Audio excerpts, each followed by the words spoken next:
référendum constitutionnel du 16 novembre 2024 au Gabon. Projet de la nouvelle constitution de la République gabonaise. Déclaration commune de la société civile gabonaise réunie autour d'une concertation nationale regroupant les principaux acteurs non étatiques du Gabon le mercredi 23 octobre 2024 au siège du Conseil économique, social et environnemental.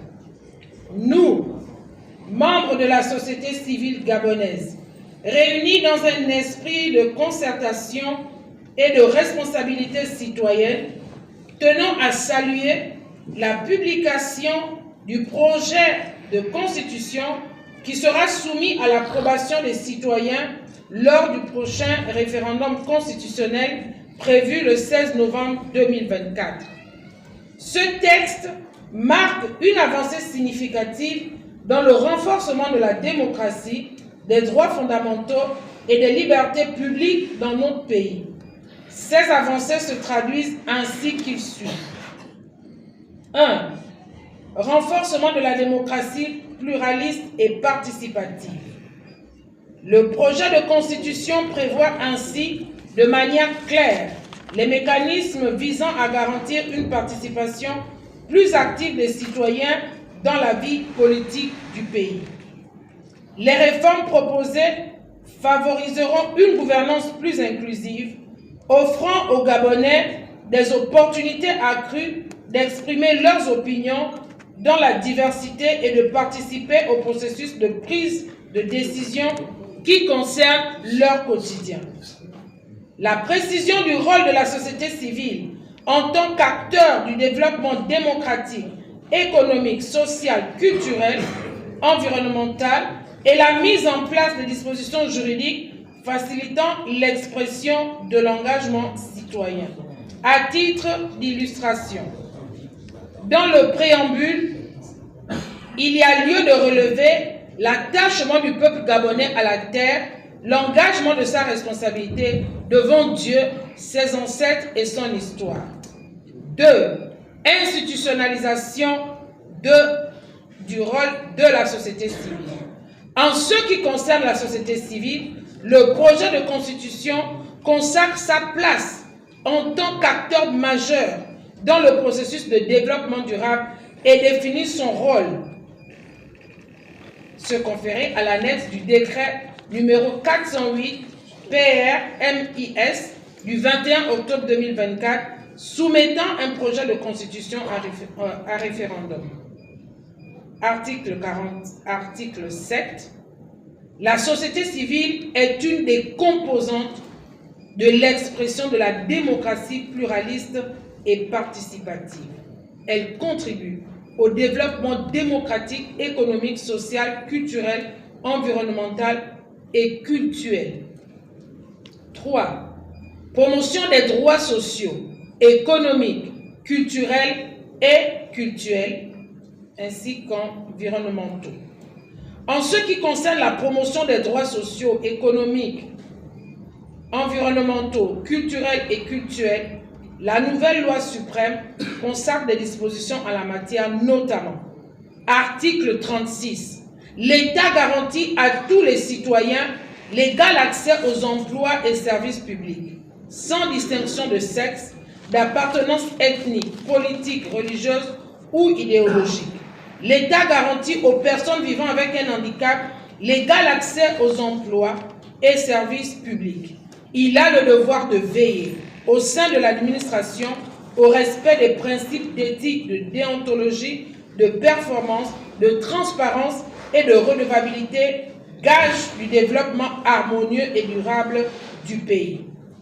Et l'article 37, l'État garantit à tous, notamment à l'enfant, à la mère, aux personnes vivant avec un handicap, aux retraités et aux personnes âgées, la protection de la santé, la protection sociale, un environnement naturel préservé, le repos et les loisirs. L'État garantit à tous l'accès à l'eau potable et à l'énergie. L'État a le devoir de promouvoir la qualité de vie et de protéger l'environnement. Point 4. Consécration de l'inclusion des femmes, des jeunes, des personnes vivant avec un handicap dans la gouvernance. Alinéa 2 de l'article 15. Tout citoyen gabonais est électeur et éligible dans les conditions fixées par la loi. Il doit pouvoir participer à la gestion des affaires publiques, soit directement, soit par l'intermédiaire des représentants élus. L'État garantit l'égal accès des femmes et des hommes aux mandats électoraux ainsi qu'aux responsabilités politiques et professionnelles. Modernisation des institutions. En matière de modernisation des institutions, le projet de constitution institue un mécanisme d'alternance au pouvoir par la limitation du nombre de mandats, l'interdiction des membres de la famille du président sortant de briguer un mandat à la suite du sien. Les autres institutions de la République ne sont pas en reste. Le projet de constitution détermine en effet leur place, rôle et mission. Tel est le cas du Conseil économique, social et environnemental, à qui la nouvelle constitution ajoute les aspects culturels, devenant ainsi le Conseil économique, social, environnemental et culturel. Promotion des droits et des libertés publiques. Donc, point 6. En ce qui concerne la promotion des droits et libertés fondamentales, la nouvelle loi suprême érige en norme constitutionnelle les dispositions qui étaient contenues dans l'article 1er de la Constitution de 1991. Les droits et libertés voient leur valeur juridique renforcée. Il s'agit des principes universels relatifs à la dignité humaine, l'égalité de tous devant la loi, la liberté d'expression et la liberté d'association. Ces innovations deviennent des acquis en conformité avec les engagements internationaux du Gabon, notamment en matière de droits de l'homme, et permettront de mieux protéger les citoyens, particulièrement ceux des groupes les plus vulnérables. Le projet de constitution consacre aussi des dispositions pour promouvoir l'équité sociale en favorisant l'inclusion des femmes, des jeunes, des populations marginalisées dans les processus décisionnels. Stabilité politique et cohésion nationale. La garantie de la stabilité politique et de la cohésion nationale est assurée non seulement par des intangibilités, mais et surtout par des incompatibilités dans l'exercice de certaines fonctions. Article 47. Les fonctions du président de la République sont incompatibles avec l'exercice de toute autre fonction publique et activité privée à caractère lucratif. S'agissant des intangibilités, le projet de constitution interdit la modification de la Constitution par le président en exercice, quelles que soient les éventuelles révisions envisagées. Alinéa 2 de l'article 42, nul ne peut exercer plus de 2 mandats successifs. Quant à l'interdiction d'exercer plusieurs fonctions, la nouvelle Constitution n'autorise pas le détenteur d'un mandat national parlementaire à exercer aussi les fonctions de membre du gouvernement. Article 73. Les fonctions de membre du gouvernement sont incompatibles avec l'exercice d'un mandat parlementaire. Enfin, elle interdit la perception de rémunération pour l'exercice d'autres fonctions. Article 49. Les fonctions de vice-président de la République sont incompatibles avec l'exercice de toute autre fonction publique et activité privée à caractère lucratif. En définitive, nous, acteurs de la société civile, encourageons l'ensemble des citoyens à examiner attentivement les dispositions contenues dans ce projet de constitution. Il est de notre devoir collectif de saisir cette opportunité pour faire progresser notre pays vers une démocratie pluraliste et participative plus forte, des institutions plus fortes, plus solides et une meilleure protection des droits de tous.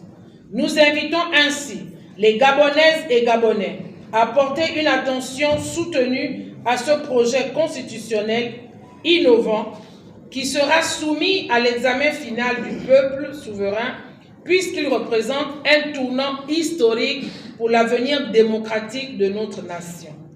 En tant que société civile, nous nous engageons à poursuivre notre rôle de veille citoyenne et à œuvrer pour que les acquis démocratiques consacrés par la nouvelle Constitution fassent l'objet d'applications strictes et rigoureusement respectées. Nous réaffirmons l'impérieuse nécessité de transparence via l'inclusion de la société civile dans tout le processus du référendum constitutionnel, notamment dans l'observation nationale à travers l'accréditation des organisations de la société civile et leur financement. En perspective, la coordination de la société civile pour le référendum constitutionnel du 16 novembre 2024 mettra en place son plan opérationnel pour sa participation active dans la campagne référendaire et au sein des organes de gestion des élections en collaboration avec l'administration et toutes les parties prenantes aux processus électoraux, conformément aux recommandations du dialogue national inclusif. Le 5 novembre prochain, à la veille du lancement officiel de la campagne du référendum constitutionnel, la société civile, après avoir recueilli les commentaires des citoyens et mené les consultations à grande échelle avec les parties prenantes, se prononcera de façon officielle, marquant ainsi son engagement dans la campagne référendaire en toute responsabilité et connaissance de cause. Fait à Libreville, le 23 octobre 2024. Je vous remercie.